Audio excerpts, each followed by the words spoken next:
ओम ब्रह्मानंदम परम सुखदम केवलम ज्ञानमूर्तिम द्वंद्वातीतम गगन सदृशम तत्वमस्यादिलक्ष्यम एकम नित्यं विमलमचलम सर्वधि साक्षिभूतम भावातीतम त्रिगुणरहितम सद्गुरुः तं नमामि सद्गुरुः तं नमामि सद्गुरुः तं नमामि।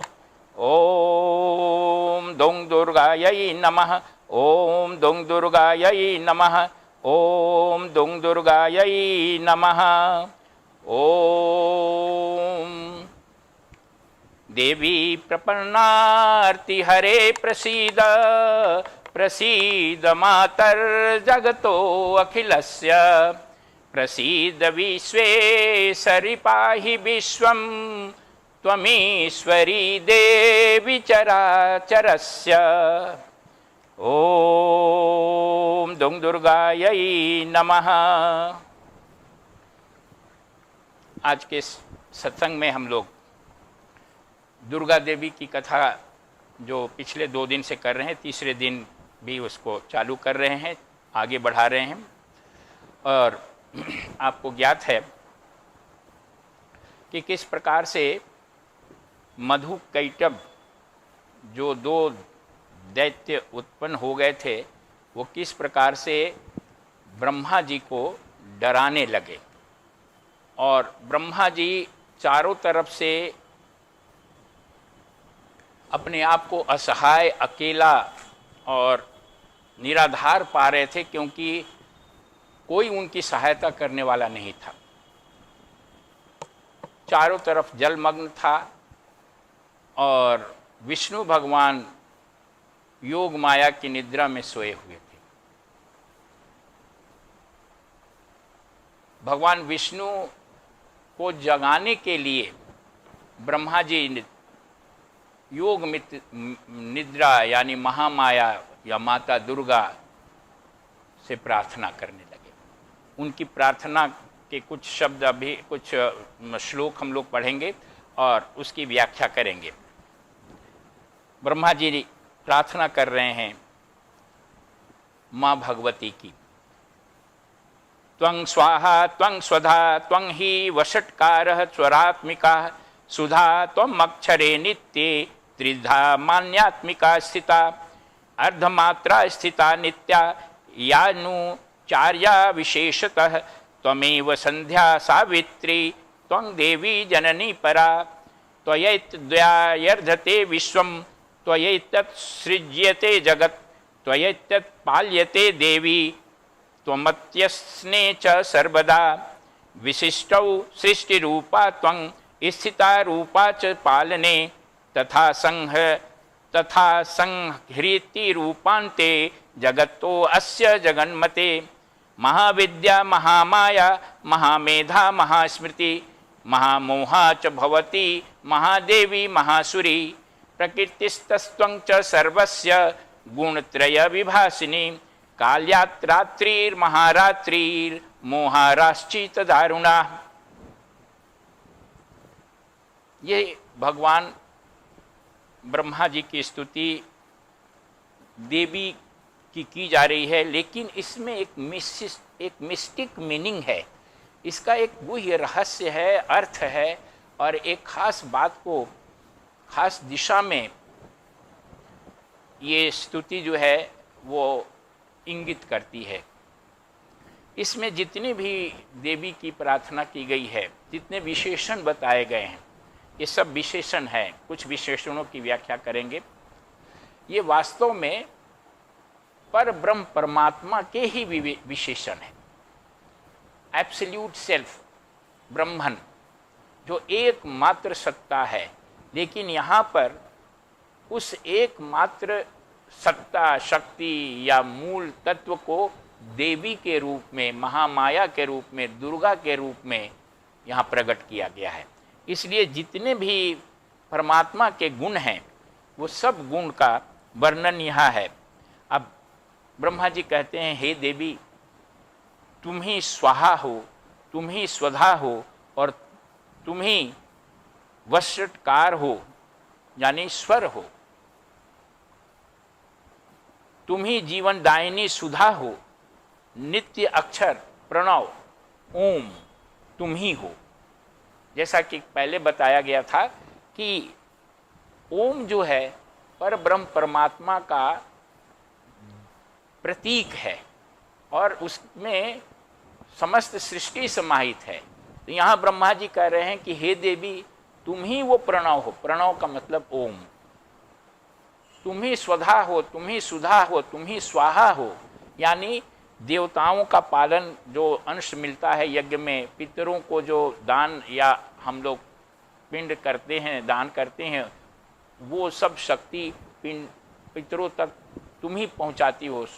स्वाहा स्वधा ये सब शक्तियां हैं जो देवताओं को पोषण प्रदान करती है, पितरों को पोषण प्रदान करती है। तुम ही जीवन दायिनी हो, समस्त सृष्टि को जीवन देने वाली तुम ही हो। यानी जगदम्बा को, माता दुर्गा को, योग माया को परब्रह्म परमेश्वर के रूप में स्तुति ये ब्रह्मा जी कर रहे हैं।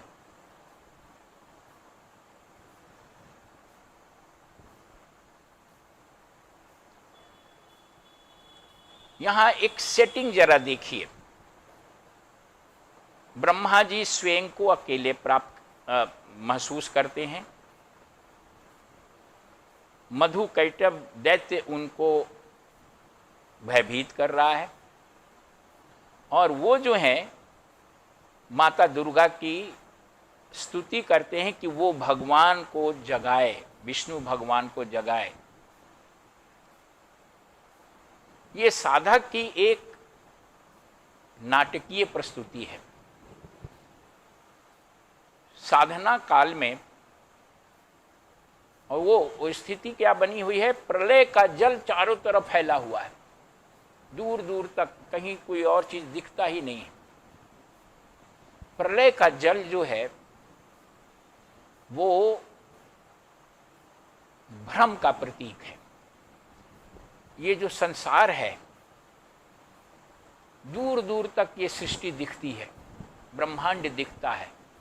जहां तक आपकी दृष्टि जाती है ये सब का सब संसार, सृष्टि, जगत ये प्रलय का जल है। मतलब ये जो दिखता है वो नहीं है। ये मृग मरीचिका की तरह भाषित हो रहा है। जैसे मृग मरीचिका दिखती है कि झिलमिल जल है लेकिन वहां जल होता नहीं है, वैसे ही प्रलय का जो जल फैला हुआ है वो दिख रहा है कि चारों तरफ जल है, लेकिन वो प्रलय का जल वास्तव में माया की भ्रामक स्थिति है जिसमें सत्य का यथार्थ ज्ञान नहीं हो पाता है, सत्य उसमें छिपा होता है। जैसे मृग मरीचिका के पीछे वास्तविक सत्य जो गर्म बालू है वो नहीं दिखता है।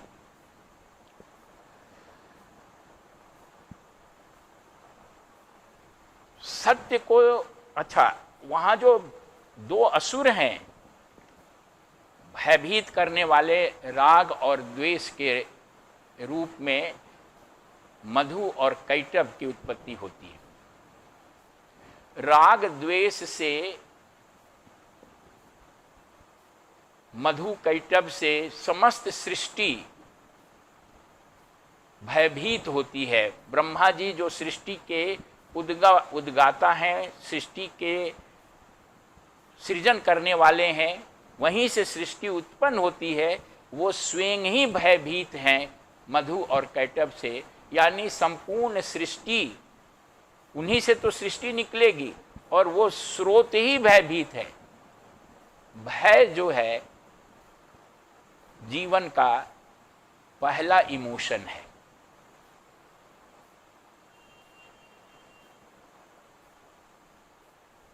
व्यक्ति जब जन्म लेता है तो सबसे पहले क्या होता है, रोता है। वो पहली प्रतिक्रिया उसकी रोने की है। क्यों रोता है? भय की, उसे संसार में आते ही कुछ लगता है कि हम कहाँ आ गए, अब क्या महसूस करता है वो तो वो ही जाने, लेकिन रोना तो तभी होता है जब हम भयभीत होते हैं, सशंकित होते हैं, डरते हैं। और ये बालक की प्रथम प्रतिक्रिया होती है संसार में आने का। ब्रह्मा जी की प्रथम प्रतिक्रिया भय की है,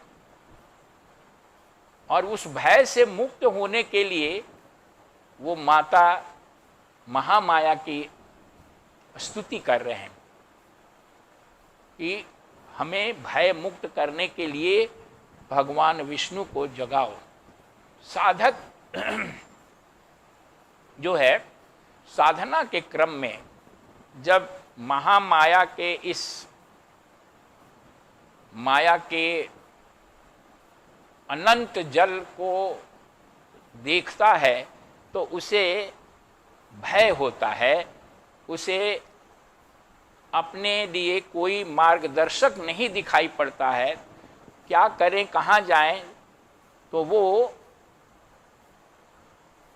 परमात्मा को जगाने के लिए देवी माता की प्रार्थना करता है, यानी क्रिया शक्ति को, उसके अंदर जो क्रिया शक्ति है, देवी दुर्गा क्रिया शक्ति की प्रतीक है, तो उसे क्रिया शक्ति को प्रसन्न करना पड़ता है, जागृत करना पड़ता है, क्रिया शक्ति को एक्टिवेट करना पड़ता है। और जब वो क्रिया शक्ति को एक्टिवेट करता है तो उसके अंदर जो आध्यात्मिक तत्व है भगवान विष्णु के रूप में वो जगता है। भगवान विष्णु यानी उसके अंदर आध्यात्मिक चेतना वो प्रकट होती है।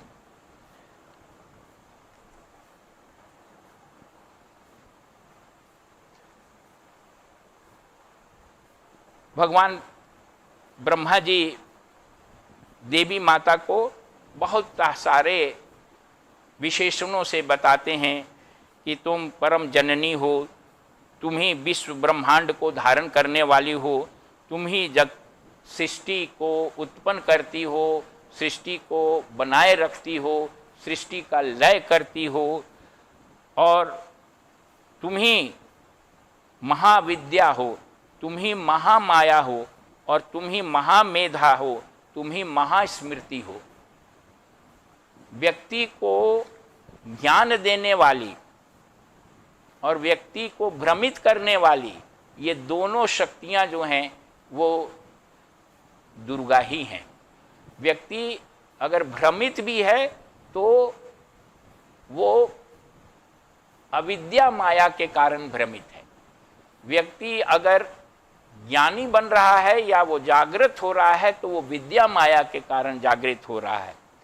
इसलिए उस देवी को परमात्मा के रूप में ब्रह्मा जी याद करते हैं।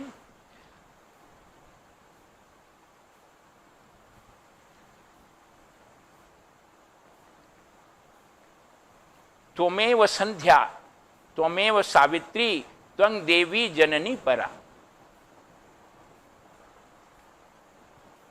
तुम संध्या हो। संध्या में यहाँ पर ये प्रतीक रूप से समझने की जरूरत है। दिन जो है वो जागने का है, यानी जब इस सृष्टि का प्रसार होता है, इसके प्रति जब हम सचेत होते हैं, जब इसके प्रति हम अवेयर रहते हैं तो ये सृष्टि वास्तविक लगती है। ये दिन है, दिवस है, जागृत चेतना में है। जब हम सुषुप्ति में होते हैं, यानी जब आंख बंद कर लेते हैं, नींद में होते हैं, तो हमारे ये सृष्टि का लय हो जाता है, कुछ नहीं रहता है। पलक खोलते ही सृष्टि होना, पलक बंद करते सृष्टि का लय होना, ये क्रियाशीलता और अक्रियाशीलता का परिचायक है। अक्रियाशीलता भी माया देवी है, क्रियाशीलता भी माया देवी है। संध्या में ऐसा होता है कि न दिन होता है न रात होती है। संध्या मतलब दिन और रात के जंक्शन को कहते हैं। यानी आंख न खुली है न आंख बंद है। आंख में मतलब न जागृत हैं न सोए हुए हैं, यानी जागरण और सुषुप्ति से परे वही संध्या है। वो देवी जो हैं वो क्रियाशीलता और अक्रियाशीलता से परे हैं, ट्रांस से ऊपर हैं। वो न तो क्रियाशील हैं न वो अक्रिय हैं, यानी पर ब्रह्म परमात्मा जो है वो न तो काम करता है और न ही वो निष्क्रिय रहता है। वो क्रिया अक्रिया से परे है। इसी बात को संध्या शब्द में यहां पर बताया गया है। सावित्री, जितने भी अज्ञानी लोग हैं वो सब त्रिपुटी के अंदर हैं। त्रिपुटी मतलब तीन चीज जहां बनी रहती है, जागृत स्वप्न सुषुप्ति, ये एक त्रिपुटी है। दृष्टा दृश्य और दर्शन, ये दूसरी त्रिपुटी है।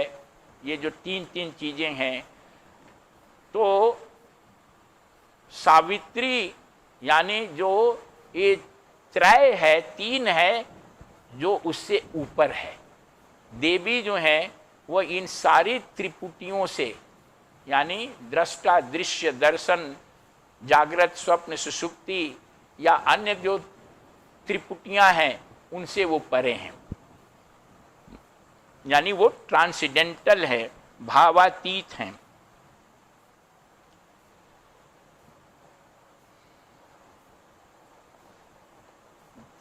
दुर्गा देवी जो हैं वो व्यक्ति के जीवन का उद्देश्य के विषय में जागृत करती हैं। आम व्यक्ति जीवन का उद्देश्य क्या है, पर्पस ऑफ लाइफ क्या है, वही नहीं जानता है। जीवन का जो उद्देश्य है या पुरुषार्थ जिसको कहते हैं, वो धर्म अर्थ काम और मोक्ष है। आम व्यक्ति इसके प्रति जागरूक नहीं होता है, या तो वो केवल काम के प्रति जागरूक होता है या केवल अर्थ के प्रति जागरूक होता है। कंप्लीट रूप से जीवन के जो ये चार पुरुषार्थ हैं उन सब के प्रति उसकी जागरूकता नहीं होती है। देवी की जब कृपा होती है तो ब्रह्मा जी कहते हैं कि हे देवी, आप जीवन के पुरुषार्थ के प्रति जीवों को सचेत करती हैं, जागरूक बनाती हैं। धर्म अर्थ और काम और मोक्ष, ये चारों के प्रति जो हम अगर जागरूक हैं तो हम जीवन के उद्देश्य के प्रति वास्तव में ही जागरूक हैं।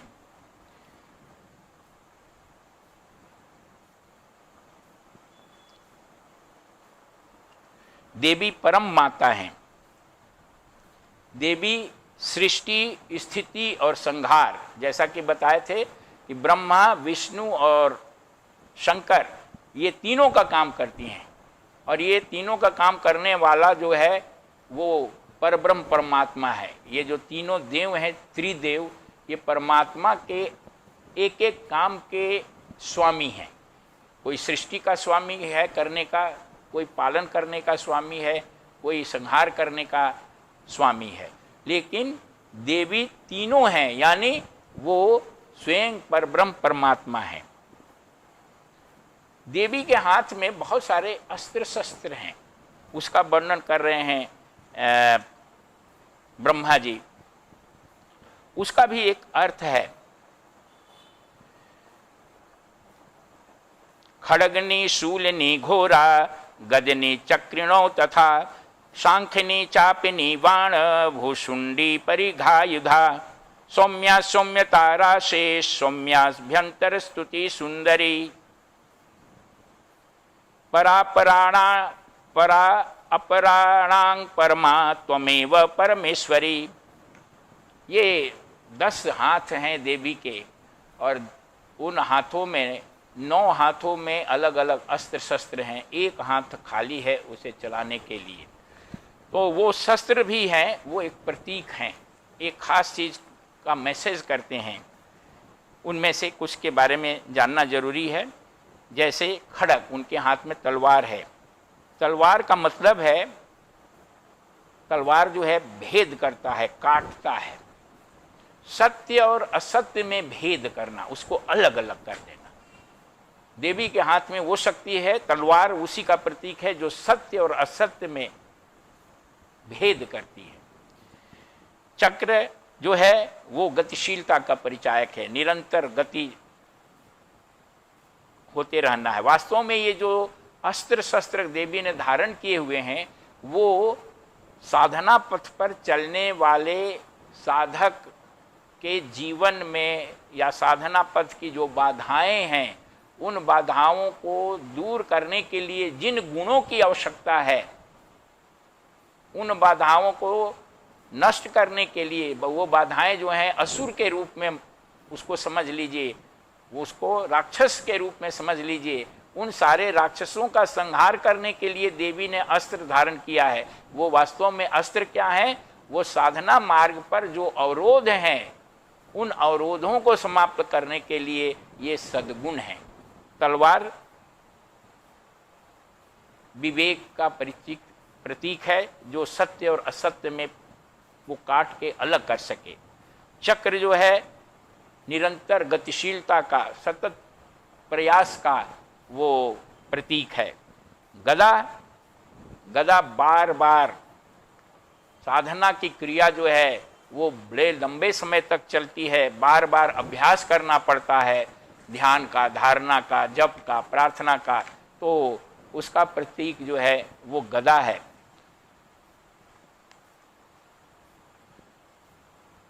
चाप, चाप का तुरीण जिसमें बाण रखा जाता है, वो दिव्य विचारों के बाण हैं। दिव्य विचार जो है वो तर्कस में यानी चेतना में, मन के तुरीण में दिव्य विचारों के बाण हैं। परिघ, परिघ का मतलब होता है एक हथौड़े जैसा चीज। वो अंधकार की शक्ति को भगाने के लिए, यानी ऋणात्मक जो शक्तियां हैं, आसुरी शक्तियां हैं, उनको दूर करने के लिए ये परिघ अस्त्र है। शूल, छेदने वाला, जो भाला कहते हैं, वो सूक्ष्म दृष्टि का परिचायक है। जो सूक्ष्म मतलब पैनी दृष्टि, जो सही सही, जो गहरी बातों को समझ सके। भुसुंडी, भुसुंडी एक अस्त्र है जो एक तरह का मिसाइल है, जो चलाया जाता है और दूर में जाकर के वो आघात करता है। तो ये श्रद्धा का परिचायक है, शक्ति का परिचायक है। उनके हाथ में खोपड़ी भी है, एक में शिर, वो वैराग्य का प्रतीक है। एक हाथ में शंख है जो विवेक के जागरण का प्रतीक है। यानी ये सब जो अस्त्र हैं, ये वास्तव में साधना के मार्ग पर साधक के जीवन में जो विषमताएं आती हैं, जो अवरोध आते हैं, या जो उसके दोष दुर्गुण हैं, उनको समाप्त करने के लिए जो सद्गुण विकसित करने की आवश्यकता होती है, वो उन्हीं का परिचायक ये अस्त्र शस्त्र हैं। अब अब ब्रह्मा जी कह रहे हैं कि हे माता, आप भगवान को जगाइए, आपके प्रभाव से ही वो सोए हुए हैं, और उन असुरों, जिससे कि उन असुरों का नाश हो। इसके साथ साथ ये भी कहते हैं कि हे माता, आप उन असुरों को भी भ्रमित कीजिए जिससे कि उनका नाश हो सके। उन असुरों को भी भ्रमित कर दीजिए जिससे उसका नाश हो सके। तो ये ब्रह्मा द्वारा देवी की स्तुति वास्तव में राग और द्वेष को समाप्त करने के लिए साधक द्वारा की गई साधना का प्रतीक है। राग और द्वेष साधना में बड़े बाधक हैं, ये महा शत्रु हैं। ये जब तक रहेंगे, राग का मतलब होता है जो अहंकार को अच्छा लगे उसके प्रति आसक्ति, उसके प्रति लगाव, और द्वेष का मतलब होता है कि जो अहंकार को खराब लगे, बुरा लगे, पसंद नहीं है, उसके प्रति जो है विद्वेष, घृणा। ये दो भाव जो साधक के अंदर जब तक बने रहेंगे तब तक उसके अंदर जो ये राक्षस जो हैं वो वर्तमान रहेंगे, तब तक वो भयभीत होता रहेगा, और तब तक उसके अंदर की जो ईश्वरीय शक्ति है, भगवान विष्णु है, तब तक सोए रहेंगे। तो उस राग और द्वेष को समाप्त करने के लिए साधक को माता दुर्गा यानी महामाया को प्रसन्न करने की आवश्यकता होती है। इसका ये निहितार्थ है। देवी माता दुर्गा रजस तमस की अधिष्ठात्री देवी हैं, और हमारे आपके अंदर जो कुछ भी पॉजिटिव या निगेटिव है, सकारात्मक, सद्गुण और दुर्गुण, वो सब उसी माता के कारण है, और वो माता ही उसको प्रदान करती हैं, और उनके आशीर्वाद से ही हम उसको दूर कर सकते हैं। जब ब्रह्मा जी ने, कथा का आगे वर्णन है, ब्रह्मा जी ने जब माता दुर्गा की आराधना की तो दुर्गा प्रसन्न हो गई, और भगवान विष्णु के विभिन्न अंगों में वो व्याप्त थी। तभी वो भगवान जो थे योग निद्रा में सोए हुए थे, उनके विभिन्न अंगों से वो बाहर निकल गई, उनकी नासिका से, उनके सिर से, उनके वक्ष से, उनके बाजू से, यानी विभिन्न अंगों से महामाया माता दुर्गा बाहर निकली, और उनके बाहर निकलते ही के साथ भगवान विष्णु जो थे वो जाग गए, और भगवान विष्णु के जागने के बाद उन्होंने देखा कि सामने दो राक्षस विद्यमान हैं, और जैसा कि पहले ब्रह्मा जी ने प्रार्थना की थी कि इन राक्षसों को भी देवी भ्रम में डाल दें, तो सूक्ष्म रूप से वे राक्षस भी भ्रमित हो गए, और उन लोगों ने भगवान विष्णु को जब जगा हुआ पाया तो उनसे ही युद्ध करने लगे, विष्णु भगवान से। और वो युद्ध जो है बाहु युद्ध, मतलब बाजू से युद्ध होने लगा, और वो युद्ध 5000 वर्ष तक चला। 5000 वर्ष तक भगवान विष्णु ने राग द्वेष ये मधु कैटभ से युद्ध करते रहे। इतने लंबे समय तक युद्ध करने के बाद चूंकि उन दोनों की मति में भ्रम आ गया था, तो वो दोनों बड़े प्रसन्न हुए और खुद भगवान से कहने लगे कि आपकी युद्ध कला से, आपकी वीरता से हम बहुत प्रसन्न हैं।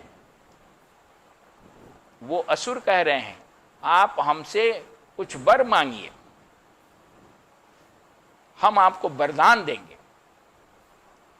ये दुर्गा माता ने उनके मन को भ्रमित कर दिया था, इसलिए उनके मन में इस प्रकार के विचार आया कि वो भगवान से ही, भगवान को ही वर देने के लिए वो कहें, भगवान को वर देने के लिए वो तैयार हों और उनसे कहें कि आप मांगिए वर। भगवान वर देते हैं, इसके बदले में वो मधु और कैटभ ने ही भगवान से कहा कि आप वर मांगिए। ये ऐसा कहने के बाद जो भगवान तो यही चाह रहे थे, उन्होंने कहा कि यदि आप हम लोगों से, हमसे प्रसन्न हैं, तो हम बस एक छोटा सा वर यही मांगते हैं कि आप दोनों हमारे द्वारा मारे जाएं, हम आपको मार दें। अब चूंकि वो पहले से कह चुके थे कि आप जो वर मांगेंगे हम देंगे, और भगवान ने ये वर मांग लिया कि आप हमारे द्वारा मारे जाइए,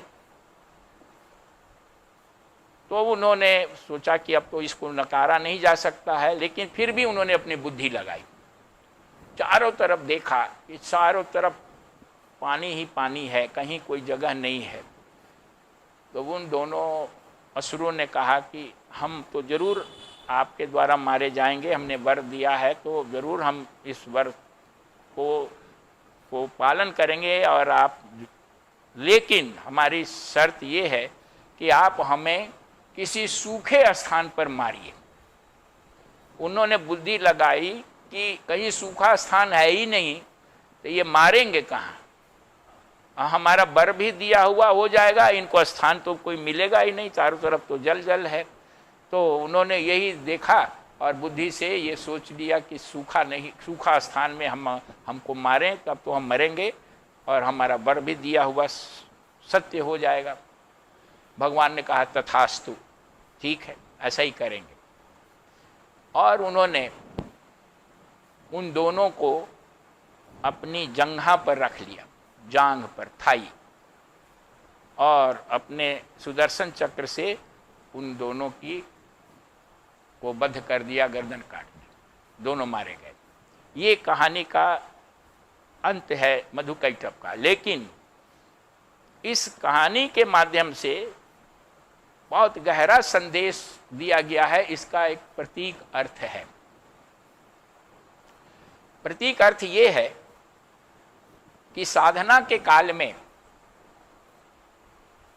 राग और द्वेष से साधक को मुक्ति पाने के लिए देवी की आराधना करनी पड़ती है। ईश्वरीय शक्ति का, क्रिया शक्ति का, देवी क्रिया शक्ति की परिचायक है। क्रिया शक्ति को प्रसन्न करना पड़ता है। आपके अंदर जो क्रिया शक्ति है उसको प्रसन्न करना पड़ता है। और क्रिया शक्ति यानी कि आप के व्यक्तित्व का जो चारों पक्ष है, क्रिया पक्ष, भाव पक्ष, संकल्प पक्ष और ज्ञान पक्ष, इन चारों पक्षों को समान रूप से विकसित करना पड़ता है। समग्र रूप से व्यक्तित्व का विकास करना पड़ता है। और वो समग्र रूप से व्यक्तित्व का विकास करना इतना आसान नहीं है, कठिन है। लंबे समय तक अभ्यास करना पड़ता है। भगवान विष्णु 5000 साल तक बाहु युद्ध किया, यानी राग द्वेष से लड़ते रहे, भुजाओं से, दूर दूर से नहीं, अस्त्र शस्त्र से नहीं। ये राग द्वेष लिपटे रहेंगे। भुजाओं का मतलब उनके साथ बॉडी टू बॉडी आपका है, यानी राग द्वेष की जड़ें इतनी गहरी होती हैं कि बहुत लंबे दीर्घ काल तक समग्र योग, संपूर्ण योग का अभ्यास करने के बाद अपने कर्म पक्ष को, भावना पक्ष को, संकल्प पक्ष को और ज्ञान पक्ष को उन्नत करने के बाद आप जो हैं राग और द्वेष से मुक्त हो सकते हैं। राग और द्वेष से मुक्ति पाना बहुत कठिन है। बड़े बड़े संत महात्मा जो हैं, बड़े बड़े योगी जो हैं, वो राग द्वेष से, बहुत सिद्धि प्राप्त लोग भी राग द्वेष से प्रभावित रहते हैं। इसीलिए इसमें कहा गया है कि 5000 साल तक भगवान ने उनसे युद्ध किया, लेकिन ये संभव है कि उन्हें समाप्त किया जा सके। और इसके लिए पहले तो ये कोशिश करना है कि वो फिर से पैदा ना हो। पैदा हुए थे वो कान से। कान से पैदा होने का मतलब है कि कान आपका सुनने की कला आप में आनी चाहिए, यानी सत्संग में जो सही बात है उसको समझिए और सुनिए। बहुत सारे लोग सत्संग में जाते हैं तो तर्क कुतर्क में पड़ जाते हैं और तरह तरह की मतलब जो जो जो एसेंस है, जो सार है, सत्य है, उससे दूर हटके कहानी, कथा और तर्क वितर्क में लग जाते हैं। और वो इसका मतलब है कि उन्हें श्रवण की कला सही से नहीं आती है। श्रवण को यानी सही ढंग से सत्संग के सार को समझने के लिए देवी महामाया विद्या देवी या विद्या माया देवी की प्रसन्नता को अर्जित करना है। उसके लिए प्रार्थना करनी पड़ती है देवी की कि हमें ऐसी बुद्धि दो, ऐसे मेरे चित्त को पवित्र बनाओ कि मैं सत्संग के सार को समझ सकूं और कुतर्क में ना पड़ूं। कुछ लोग सत्संग के नाम पर गीत गाना नाच में भूल जाते हैं, कुछ लोग कथा कहानी में भूल जाते हैं, कुछ लोग तर्क वितर्क वादा विवाद में भूल जाते हैं, कुछ लोग आडंबर में भूल जाते हैं, दिखावा में भूल जाते हैं, और कुछ लोग जो हैं यही समझते हैं कि हमने तो बहुत लंबे समय तक बहुत जगह बहुत लोगों का सत्संग किया है, बड़े ज्ञानी हो गए, तो अहंकार में वो भटक जाते हैं। ये सब महामाया के कारण है। इसलिए श्रवण को सही ढंग से करना चाहिए और उसके लिए देवी की कृपा आवश्यक है।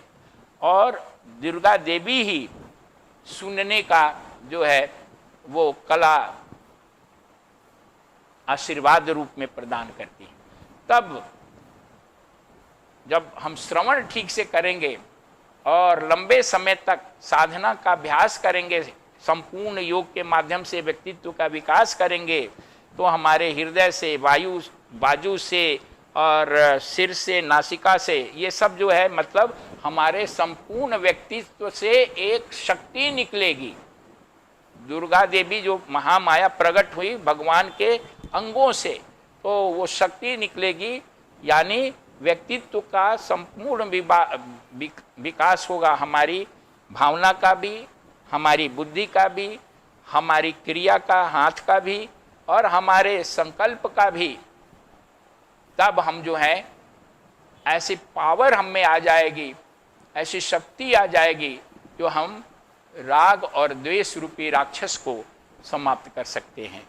तो इस प्रकार से राग द्वेष जब मधु कैटभ समाप्त हो गए तो ब्रह्मा जी का भय हमेशा हमेशा के लिए खत्म हो गया और वो निश्चिंत होकर के सृष्टि का निर्माण करने लगे। अब आज 3 दिन की जो ये कथा है दुर्गा देवी की, ये तीसरे दिन यहीं पर समाप्त होती है। कल से हम लोग जो हैं अभी देवी लक्ष्मी की उदय की कथा कहेंगे।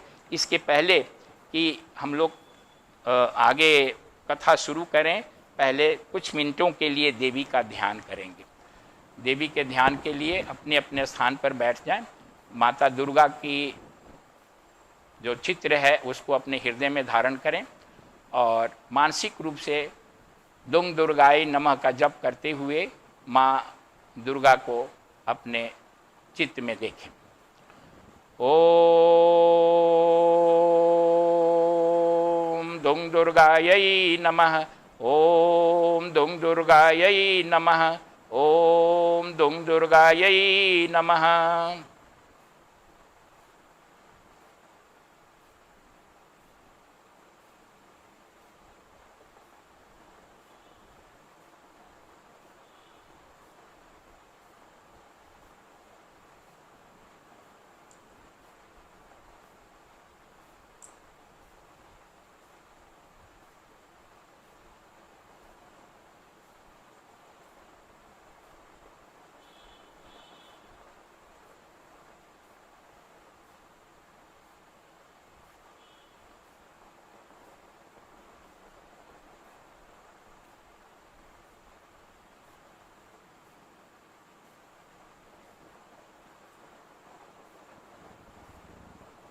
ओम दुंग दुर्गायै नमः। अभी आज हम लोग दुर्गा देवी का 108 नाम का जो श्री दुर्गाष्टोत्तर शतनाम स्तोत्र का पाठ करेंगे। शतनाम प्रवक्ष्यामि शृणुष्व कमलानने, यस्य प्रसाद मात्रेण दुर्गा प्रीता भवेत् सती। ओं सती साध्वी भव प्रीता भवानी भव मोचनी। आर्या दुर्गा चया चाद्या त्रिनेत्रा शूलधारिणी। पिनाकधारिणी चित्रा चंडघंटा महातपा। मनोबुद्धिराहंकारा चित्तरूपा चिताचिति। सर्वमंत्रमयी सत्ता सत्यानंद स्वरूपिणी। अनंता भाविनी भाव्या भव्या भव्या सदा गति। शांभवी देव माता च चिंता रत्न प्रिया सदा। सर्व विद्या दक्ष कन्या दक्ष यज्ञ विनाशिनी। अपर्णानेक वर्णा च पाटला पटलावती। पाटंबर परिधाना कमल कलम मंजर रंजनी। अमेय विक्रमा क्रूरा सुंदरी सुर सुंदरी। वन दुर्गा च मातंगी मतंग मुनि पूजिता। ब्राह्मी माहेश्वरी चंद्री कौमारी वैष्णवी तथा। चामुंडा चैव बाराही लक्ष्मीस्व पुरुषाकृति। विमलोत्कर्षणी ज्ञाना क्रिया नित्या च बुद्धिदा। बहुला बहुला प्रेमा सर्ववाहन वाहना। निशुंभ शुंभ हननी महिषासुर मर्दनी। मधुकैटभ हंत्री च चंडमुंड विनाशिनी। सर्वासुर विनाशा च सर्वदानव घातिनी। सर्वशास्त्रमयी सत्या सर्वास्त्रस्य धारिणी तथा। अनेक शस्त्र हस्ता च अनेकास्त्रस्य धारिणी। कुमारी चैक कन्या च कैशोरी युवती यति। अप्रौढ़ा चैव प्रौढ़ा च वृद्ध माता बलप्रदा। महोदरी मुक्त केशी घोर रूपा महाबला। अग्निज्वाला रौद्रमुखी कालरात्रिस्तपस्विनी। नारायणी भद्रकाली विष्णु माया जलोधरी। शिवदूती कराली च अनंता परमेश्वरी। कात्यायनी च सावित्री प्रत्यक्षा ब्रह्मवादिनी। य इदं पठे नित्यं दुर्गा नाम शताश्रकम्। ना साध्यं विद्यते देवी त्रिषु कालेषु पार्वती।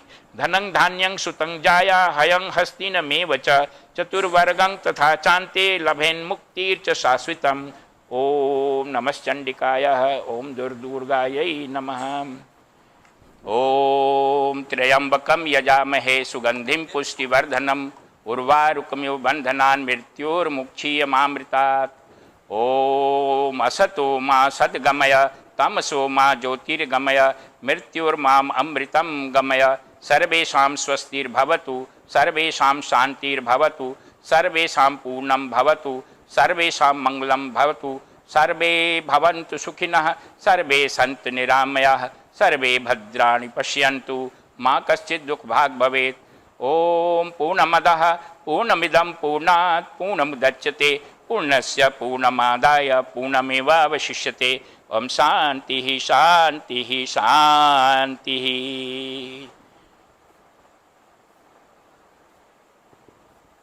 आप सभी को माँ दुर्गा का अनंत आशीर्वाद प्राप्त हो।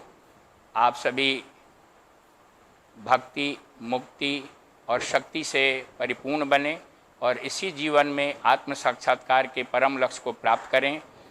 इन्हीं शुभेच्छाओं के साथ आज का सत्संग समाप्त करते हैं और कल से 3 दिन तक महालक्ष्मी की आराधना होगी और उसके बाद महासरस्वती की 3 दिन की आराधना होगी। ओम शांति ही शांति ही शांति ही। हरि ओम।